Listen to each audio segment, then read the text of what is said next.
దుర్గా విజయ కనక దుర్గా పరాశక్తి లలిత శివానంద చరిత మహాకనక దుర్గా విజయ కనక దుర్గా పరాశక్తి లలిత శివానంద చరిత శివంతరి శుభంతరి పూర్ణచంద్ర కళాధరి బ్రహ్మ విష్ణు మహేశ్వరుల సృష్టించిన మూల శక్తి అష్టాదశ పీఠాలను అధిష్ఠించు ఆదిశక్తి మహాకనక దుర్గా విజయ కనక దుర్గా పరాశక్తి లలిత శివానంద చరిత.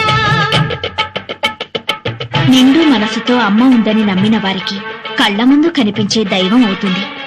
లేదనుకునే అల్పులకి ఆమె కళ్ళు తెరిపిస్తుంది. నైవేద్యాన్ని ఆ అమ్మనే పిలిచి తినిపించాడు ఓ చిన్న పూజారి. ఓం శ్రీ కనక దుర్గా దేవి దత్తాత్రేయ, నేను ట్రస్టీ గారితో మాట్లాడొస్తాను. త్వరగా నైవేద్యం పెట్టేసి మేయర్ గారింటికి ప్రసాదం పట్టుకెళ్ళాలి. నేను వేద పాఠశాలకు వెళ్ళాలి, తొందరగా రండి. అవన్నీ తర్వాత, అమ్మవారికి నైవేద్యం పెట్టాకే వెళ్ళు. నేను ట్రస్టీ గారితో ప్లేట్ల కలెక్షన్ గురించి